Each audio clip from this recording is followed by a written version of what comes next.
Así que los robots crearán empleo y destruirán empleo. Pero, ¿cuál será el saldo? ¿Crearán más puestos de trabajo de los que destruirán? ¿O al revés? La tecnología hoy destruye mucho más empleo de lo que crea. Estos señores del Foro Económico de Davos creen que se destruirán más de los que se crearán. Este informe suyo se titula El futuro de los trabajos. Calcula que entre 2015 y 2020 habrá una pérdida total de más de 7 millones de empleos y que en el mismo periodo se crearán 2 millones. La resta es sencilla. 7 menos 2, 5 millones de puestos de trabajo destruidos. ¿Es el fin del pleno empleo? ¿Pleno empleo? ¿A qué se refiere pleno empleo? ¿Al concepto keynesiano de pleno empleo de cada persona en edad de trabajar un puesto de trabajo? No, esto ha muerto. Esto ya ha dejado de existir. Ha dejado de existir esto. Más parados que trabajadores. Si esos pronósticos se cumplen, los robots traerán más desigualdad al planeta. Que vamos a una situación en donde unos pocos, que será un 20%, ¿no? Tampoco será un 1%, sino un 20%, trabajarán mucho y ganarán mucho. Otros, que puede ser otro 20%, trabajarán mucho y ganarán poco porque será trabajo de baja cualificación. Y habrá una gran masa de gente que en el fondo son lo que se llama gente sobrante, ¿no? Y hay que pensar en qué hacer con esta gente y qué hacer por ellos. El análisis lo comparten aquí. En este informe de la Casa Blanca en tiempos de Obama, analizaban el futuro de la inteligencia artificial y advertían de un potencial incremento de la desigualdad económica. Igual lo ve el científico Stephen Hawking, una de las mentes más privilegiadas de la humanidad. En este artículo escribió que la inteligencia artificial acelerará la ya creciente desigualdad económica en todo el mundo. El físico asumía esto como inevitable y socialmente destructivo. En España, concretamente, en un horizonte de 15 años pueden llegar a desaparecer 8 millones de puestos de trabajo. Una cifra evidentemente brutal. Es la 1 de la madrugada, medianoche en Canarias. Continuamos en La Sexta Noche en directo. Esa máquina que ven es una impresora 3D, es el futuro. Dentro de unos años, lo comentábamos antes, podrá hacer edificios en tan solo horas. Está ahora mismo construyendo una pieza, está llegando a esa máquina 3D en hormigón, si no me equivoco. Después conoceremos exactamente qué pieza es, para qué sirve y las utilidades de una máquina que puede revolucionar. Estaríamos hablando de una nueva revolución industrial, mejor dicho, una nueva revolución tecnológica, que va a dejar a mucha gente en el paro, y de eso precisamente vamos a hablar con nuestro economista de hoy, Santiago Niño Becerra. Un placer, gracias. ¿Qué tal? Por estar aquí. ¿Qué tal? Un placer, como siempre, tenerte aquí. Vamos a hablar de cómo hay que prepararse en el mundo de la educación, los gobiernos, la preparación para los parados. La renta básica puede ser la solución cuando con tan solo el 5% de la población humana seamos capaces de generar el 100% de los bienes del planeta. Va a sobrar gente, de alguna manera. Vamos a ver, y antes de empezar con este debate, un reportaje en el que rápidamente vemos cómo se prepara o no este país para la llegada de esta nueva revolución tecnológica. Conocemos los datos. Sabemos que el 12% de los trabajadores españoles podrían ser sustituidos a corto plazo por robots, que más de un 40% de las tareas manuales en España podrían desaparecer, que 5 millones de personas en Europa se irán al paro para siempre en apenas 3 años. La pregunta es, ¿cómo afrontamos esta cuarta revolución industrial?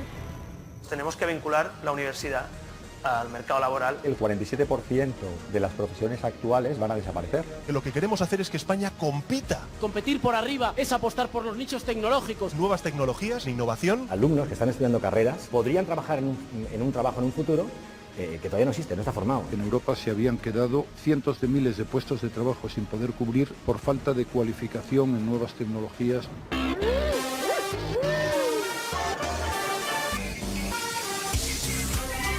Ellos son los tutores de los nuevos profesionales. Desde la educación primaria, desde la ESO, están impartiendo ya en tecnología la asignatura de robótica. Cuando tú sacudas a DOT, empezarán las labores, ¿vale? Vale.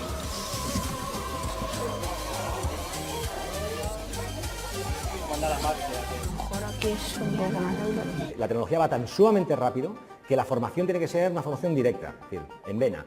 Pero insisten en la necesidad de un sistema educativo común en todas las comunidades autónomas. El tema de que hay comunidades autónomas que están invirtiendo mucho más dinero en formación profesional. Recordamos, eje 1 del robot, eje 2...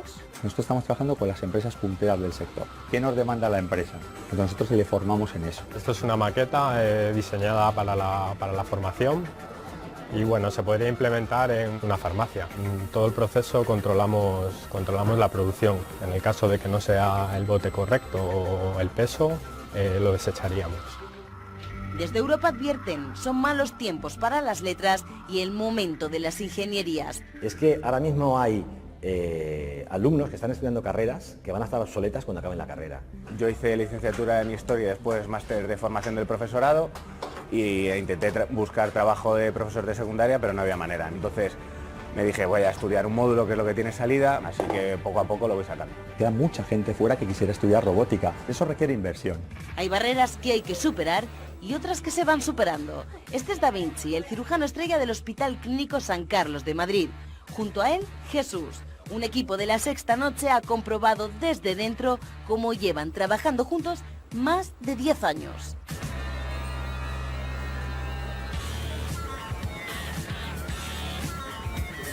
Tiene miles de funciones, aparte que pues todos estos pedales son los que nos ayudan a hacer la intervención.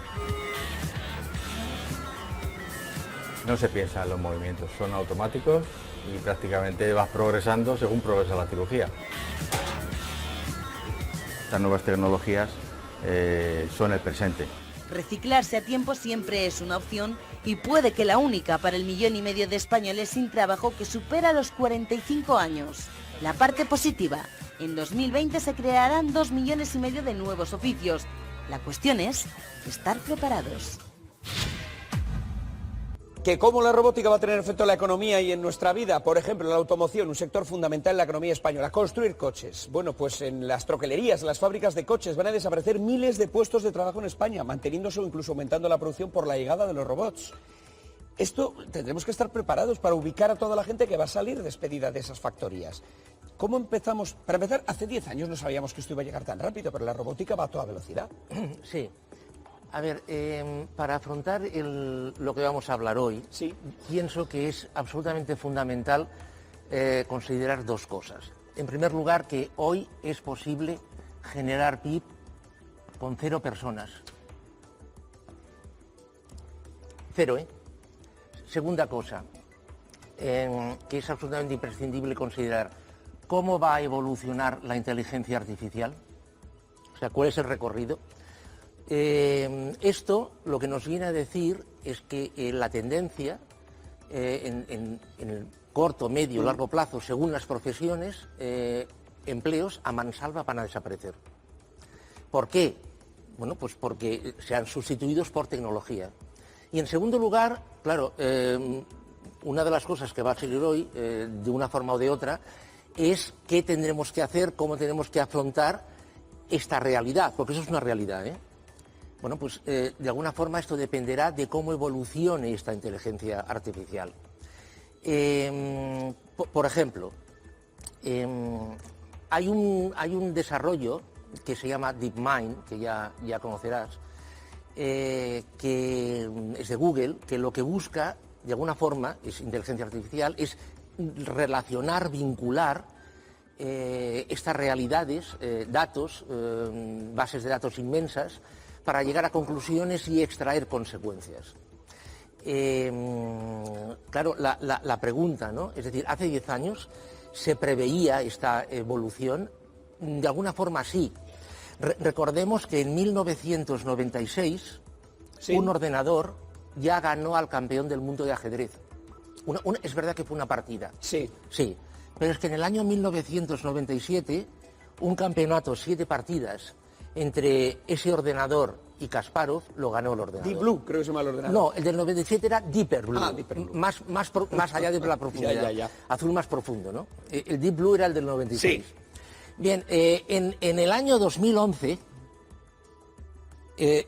ha desarrollado IBM un cacharro que se llama Watson. que ganó el concurso de televisión Jeopardy, que tiene lugar en Estados Unidos. Es decir, lo ganó a un doblete de 2 ganadores.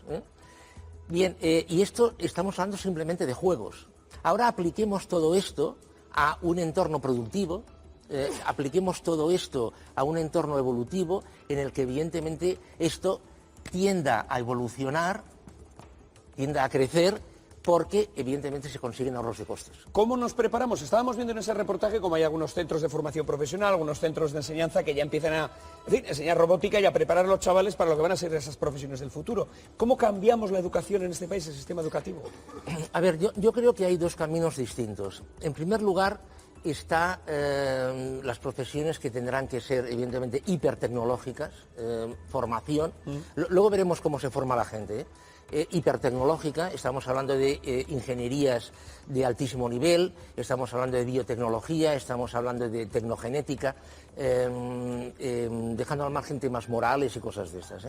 Evidentemente aquí hay un recorrido tremendo, lo que pasa es que aquí estamos hablando de unas personas que han de tener unas características especiales, es decir, no se puede dedicar a la biotecnología a estos niveles personas que no tengan capacidad intelectual para hacerlo. Y luego están las actividades hoy por hoy, subrayo, no hipertecnológicas. Por ejemplo, un sommelier. Un sommelier, esto hoy por hoy no puede tecnificarse. Un chef, hoy por hoy no puede tecnificarse. Es hoy por hoy más sustituible por un robot, un cirujano, que no una enfermera que haga asistencia a enfermos, ¿no? Es decir, que se nos está polarizando, siempre pasa lo mismo, hacia posiciones hipertecnológicas y hacia posiciones, de momento, insisto, no hipertecnológicas. Todo dependerá de cómo evolucione esta inteligencia artificial. Aquellas profesiones que tengan digamos, donde el trato humano sea importante, tendrán más futuro, mientras que sean meramente técnicas, no. Hoy por hoy, las profesiones en las que la carga humana sea fundamental, un psicólogo infantil, por ejemplo, tendrán mucho recorrido, insisto, hoy, pero en función de cómo evolucione la inteligencia artificial, tal vez mañana el psicólogo de un niño sea una máquina. Bueno, tendrían las máquinas que desarrollar empatía, ya veremos efectivamente si llega a tal punto la inteligencia artificial. ¿Y los parados? ¿Qué hacemos para que, a medida que la sociedad se vaya tecnificando y los robots sustituyan a los humanos en fábricas, ahí va a haber muchos parados en el arcén, habrá que prepararles? A ver, lo que nos están diciendo los políticos es que los ordenadores, las máquinas, están destruyendo empleos, pero están creando otros empleos. Bien, esto es cierto únicamente en parte. Por ejemplo, Amazon va a crear 100.000 empleos, en Estados Unidos, va a crear 100.000 empleos, pero estos cambios que va a hacer Amazon van a destruir a 120.000 empleos, ¿no? Es decir, esto solamente es cierto en parte. ¿Por qué es cierto en parte? Porque hoy la tecnología permite, insisto, generar PIB con 0 trabajadores. Claro, ante esta realidad, la única vía, claro, hace 200 años hubiera estallado una guerra, evidentemente, ¿no? Hoy en día, la única vía que queda, como no hay trabajo para todo el mundo, insisto en esto, no hay trabajo para todo el mundo, una de dos: o se reparte el trabajo, que yo creo que, hay gente que defiende esto, que yo creo que esto es inviable, porque la productividad baja, o bien se pone en marcha una renta básica para dar unos recursos al menos suficientes para que la gente pueda sobrevivir. ¿Y quién paga esa renta básica? ¿Los propietarios de los robots que han echado a los humanos de las factorías? ¿Quién la pagaría? Bueno, que los robots paguen impuestos, esta también es una corriente que defienden ciertas personas. En Francia, en los años 90, con el gobierno de Michel Rocard, se planteó que los robots pagaran seguridad social. Aquella línea fracasó totalmente por una razón. En primer lugar, porque yo creo que esto es extrapolable a España, ¿no? También, o a cualquier país. Claro, una empresa pone en marcha una línea robótica, una señal robótica, robotiza producción para tener ahorros de costes y ser competitivos. Entonces, si se le hace pagar un impuesto o una tasa por estos robots, una contribución fiscal por estos robots, su competitividad se resiente. Además, hay otra cosa. Claro, si alguien paga impuestos, tiene derecho a contraprestación. ¿Qué contraprestación van a tener los robots si pagan impuestos? ¿Se les va a poner más aceite cuando haya que engrasarlos? O sea, se puede crear un impuesto que sea en parte confiscatorio para compensar la rebaja de trabajo que implica la puesta en marcha de ese robot. Esto es factible. Pero yo creo que tendrá un recorrido muy breve porque habrá una oposición. O sea, la sensación que ahora mismo hay muchos jóvenes estudiando carreras de la universidad que son trabajos, carreras en peligro de extinción. Totalmente. Es que, a ver, yo, en mi opinión, el concepto de... y déjame que lo acabe esto. El concepto de universidad que tenemos ahora y el de escuela están muertos estos conceptos. Yo creo que están muertos. O sea, el concepto de universidad que tenemos es una universidad todavía de raíces napoleónicas, que lo que formaba era en profesiones que eran eternas. Hoy por hoy las profesiones son totalmente variables, son flexibles. ¿Sabes? ¿Has cambiado alguna vez una pantalla de un iPhone? No. ¿Y sabes cómo se hace? No, ni ninguna idea. Bueno, pues en YouTube hay un tutorial que te enseña a cambiar pantallas de iPhone y otro que te dice las herramientas que necesitas para hacer el cambio este. Es decir, hoy en día lo importante es saber lo que hay que hacer en el momento que hay que hacerlo. Y cada vez se está preguntando menos cómo has adquirido esos conocimientos. Entonces, claro, esto nos cambia el paradigma de lo que es el concepto de universidad, el concepto de escuela. Yo creo que hoy por hoy los centros educativos, más que enseñar cosas, que también, pero tienen que enseñar a aprender a aprender. Tienen que enseñar, insisto, a aprender, lo cual significa que chicas, chicos que estén interesados, o adultos, que estén interesados en algo, que incluso sea parte de su hobby, algo que les vaya de verdad, profundicen por ahí. Que sepamos reciclarnos constantemente. Eso también.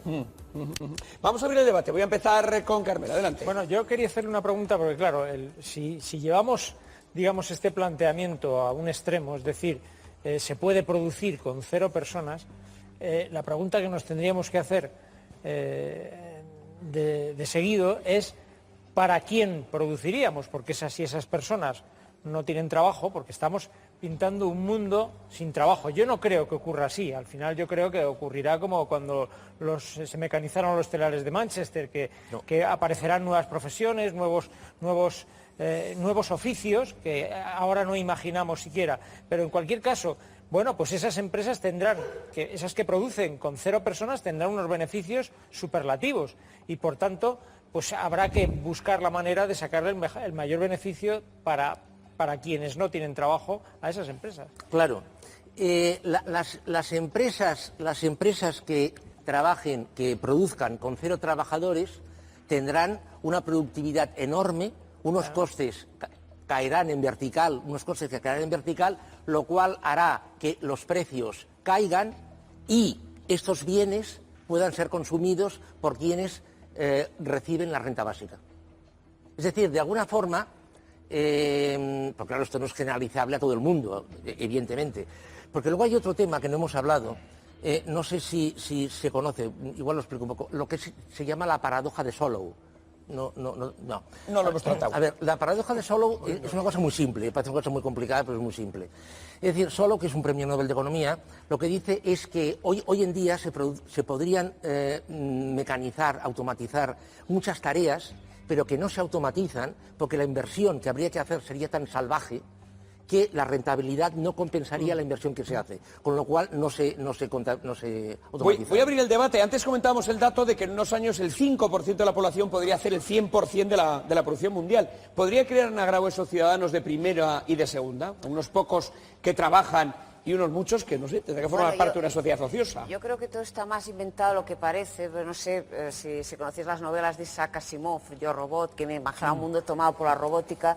Bueno, evidentemente un mundo donde la robótica predominara de esa manera, habría una resistencia, o sea, la batalla que hemos visto de los taxistas contra los Ubers sería nada. Entonces, bueno, yo creo que en realidad no se conseguiría, o estamos lejos de una robotización plena de la sociedad, pero en todo caso sí que creo que la paradoja que importante no es tanto la que se subrayó hace un momento como que precisamente, bueno, aquí se decía, pues ahora hay carreras que están obsoletas, hay que ir a la tecnorobótica, a las cosas así muy sofisticadas. Bueno, a lo mejor hay que hacerse fuerte en las humanidades, que es allí donde los robots no te pueden desplazar. Y de algún modo, una sociedad tan robotizada y tan tomada por la inteligencia artificial plantearía unos retos que exigirían altas capacidades humanísticas. Porque, por ejemplo, se decía que si los robots pagaran impuestos, ¿a qué podrían aspirar? ¿A qué tipo de contraprestación? Bueno, pues como pronosticaba Isaac Asimov, a lo mejor a ser declarados humanos, a que se les reconocieran derechos humanos a los robots, y ahí te quiero ver. Elisa. Bueno, a mí me parece que estamos ante una revolución en la cual se va a producir un salto y vamos a salir a algo diferente que ni siquiera no sé si hemos imaginado. Porque no solamente la robótica, sino un montón de tecnologías disruptivas que, como su propio nombre dice, lo que van a hacer es una disrupción con el mundo que conocemos. Hombre, aquí lo que hay que plantearse realmente es si siempre que la humanidad da saltos, digamos, cuantitativos, puede que sean buenos para el género, para la especie. Esto lo explica muy bien Harari en Sapiens, pero a lo mejor no para cada uno de los individuos. Es decir, probablemente el salto para la especie es muy interesante, pero hay muchos individuos que quedan descolgados y eso ha pasado en los diferentes saltos que ha habido. Esta revolución va a ser todavía diferente porque los trabajadores no son intercambiables y, como decía bien Becerra, van a quedar vacantes puestos poco cualificados y no siempre esas personas van a poder ser recalificables para hacer trabajos más cualificados. Con lo cual nos llega un problema que es puramente humanístico y deontológico dentro del ámbito de la especie, que tenemos que solucionarlo desde un punto de vista humanístico. Es decir, no podemos dar un salto hacia adelante en el que una gran parte de la humanidad quede, digamos, fuera, caiga al vacío. Por lo tanto, habrá que hacerlo de la manera que sea, ¿no? Habrá que hacerlo de una manera que pretenda, que permita que la humanidad... Entiendo que usted defiende la renta básica universal. Sí. Claro, porque sin ese tipo de la renta colchones... básica es un parche. Pues la renta entonces, básica es un parche. Hay que ir a soluciones... Sí, pues ¿qué solución propone? Es decir, la renta básica, y yo la defiendo, o sea, en este programa yo la he defendido. La red se puede pagar, se puede pagar.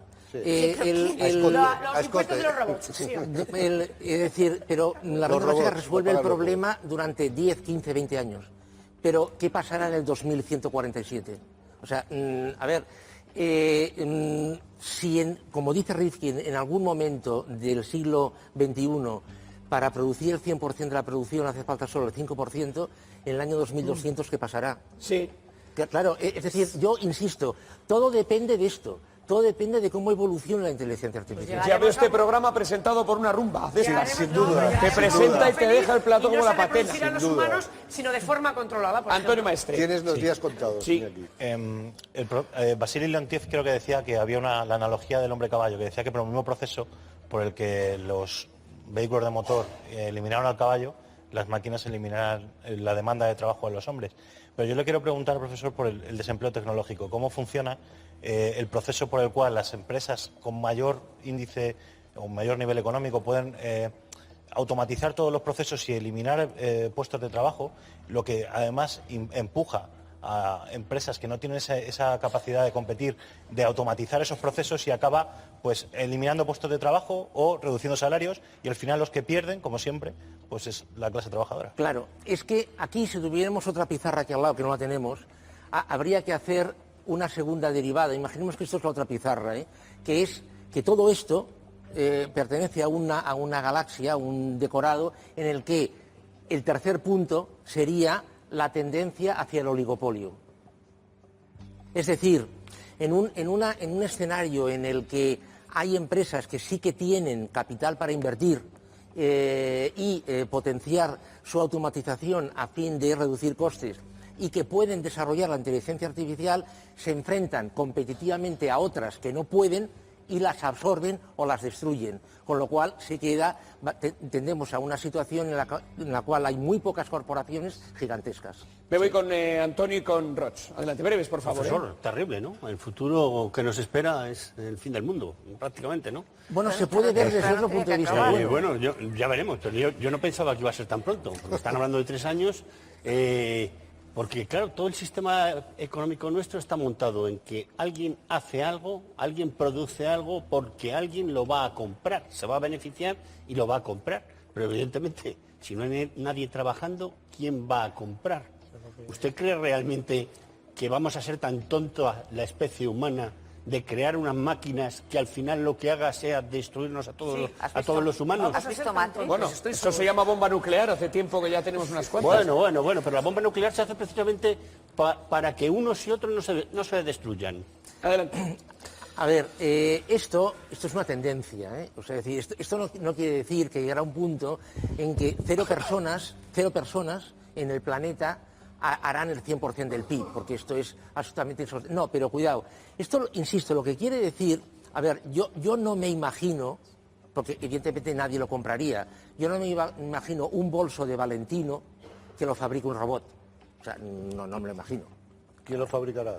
Lo fabricarán personas y Lo seguirá costando Lo 20.000 euros el bolso este. Y seguirá costando 20.000 euros. Sí, pero el problema, profesor, es que si se desciende tanto el número de personas que trabajan, no se podrán comprar ni el bolso de Valentino ni los productos básicos. Pero esto básicamente lo que asegura, insisto, es reducir los precios de venta de aquellos bienes que sean de primera necesidad. Adelante. Yo creo que cuando introducimos la inteligencia artificial, la robótica y todo esto, el paradigma de futuro cambia. O sea, no estamos ni mentalizados para afrontar lo que nos espera.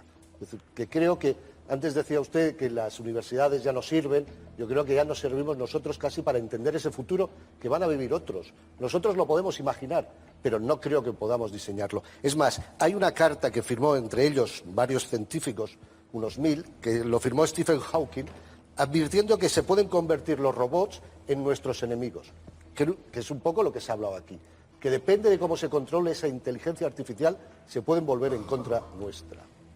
Bueno, esto parece Terminator 4, ¿eh? Pues por ahí... Bueno, a ver, eso que iba a decir, sí. Esto es la figura de Skynet, sí, de Terminator. Correcto. Un robot que toma conciencia a sí mismo. Exacto. Y ataca. Pero Steve Hawking, que no es un robot, aunque vaya de esto, ha advertido de la amenaza que existe. Conciencia a sí mismo y del PIB. Sí, a mí lo que pero se supone que los robots... Les decíamos al principio del programa... Sí, pero si tienen una capacidad para desarrollar inteligencia... Vamos a ver, precisamente, voy a pedir a ver si tengo posibilidad de ver la imagen en alguno. Tenemos muchos monitores todos girados. Gracias. Vamos a ver ahora una pieza elaborada por una impresora en 3D. Yo tengo curiosidad porque lleva unas pocas horas trabajando en esto. Es el futuro. Esto, Santiago, dentro de unos años construirá edificios enteros esta máquina. Ya los construye. ¿Ya los construye? Jesús. Cuando yo empezaba este programa aún no era. Ya fíjate a la 1 y ya los construye. Ahora, perdona un momento, ahora el objetivo es imprimir hígados. ¿Imprimir hígados? Hígados. Orejas ya se están imprimiendo, ¿eh? Orejas ya sí. Orejas humanas. El mundo de la casquería estará contento. Bueno, vámonos de momento a conocer el funcionamiento de esta impresora 3D. Andrea, adelante. Oye, Iñaki, yo estoy fascinada con esta impresora 3D en cemento que se dice pronto. Aquí está Vicente y su equipo construyendo. Ahora nos van a decir qué es lo que están construyendo, pero llevan ya, desde que hemos empezado el programa, con la máquina en marcha, que es exactamente lo que estamos viendo aquí. Mira, nos ponemos aquí para que nuestros compañeros lo puedan enseñar. ¿Qué es exactamente lo que estáis haciendo? Bueno, pues ahora lo que está haciendo es un trozo de muro a escala real de lo que sería un muro de carga para una casa, una vivienda real en este caso. Esto es un prototipo, una impresora 3D en hormigón, y lo que estamos haciendo ahora es buscar financiación para poder hacer esta máquina 4 veces más grande. Y le construiríais casas en unas 6 horas. Sí, de 6 a 8 horas se puede construir una vivienda unifamiliar de unos 50 metros cuadrados para poder vivir una familia de 4 personas, y se puede hacer en 6 a 8 horas, lo que es la estructura. Esto que tenéis aquí es un muro de carga, pero mira que os voy a enseñar cómo quedaría una casa construida con este muro. Es esta que tenemos aquí. A ver si nos la pueden enseñar nuestros compañeros. Aquí la veis. Esto, Vicente, es una casa ya, evidentemente, esa pequeña escala, pero aquí tenemos la cocina, el baño, el comedor. Sí, una vivienda unifamiliar, como comentaba, 2 habitaciones, un baño, cocina, comedor, totalmente impresa en 3D, es un modelo a escala 1.6 y es lo que se podría hacer con este prototipo, y lo que queremos hacer es este mismo tipo de vivienda o diferente, según el modelo, curva, forma, según el cliente quiera. Con la máquina grande podremos hacer todo ese tipo de construcciones. Y no solo esto, sino que también lo que tenéis aquí, Vicente, es una silla. Sí, aquí hemos hecho esta tarde, mientras el programa estaba en marcha y demás, hemos ido haciendo diferentes pruebas, hemos hecho una silla. Sí, en la silla, como te comentaba, bueno, hay que esperar que fragüe en torno a 6 a 10 horas para que te puedas sentar, y mañana ya la podrás utilizar. Y aquí hemos utilizado, en este caso, cemento blanco con otra composición para haceros el logo de La Sexta sobre el fondo verde, para que lo tengáis de recuerdo. Bueno, he de deciros que esta silla que veis aquí no la levantamos porque, como el cemento está recién colocado, podemos decir, pues claro, si la ponemos de pie se rompería. Oye, Vicente, vuestra historia es muy curiosa porque puedo decir que casi como Steve Jobs en Apple, empezasteis en un garaje. Sí, así es. Nosotros empezamos como hace 2 años con un modelo de negocio enfocado a la impresión, prototipado e impresión 3D en plástico. Acabamos de estudiar Ingeniería de la Edificación en la Universidad Politécnica de Valencia y claro, en plena crisis fue cuando terminamos de estudiar. Entonces no encontrábamos trabajo y demás y se nos ocurrió pues la manera de sacarnos nosotros las castañas del fuego. ¿Y os cuesta mucho encontrar financiación? ¿Tenéis ayudas públicas para poder llevar esto adelante? Bueno, por el momento, a ver, ayudas públicas hay que solicitarlas, la solicitud, presentarlas, informes y demás, estamos en ello.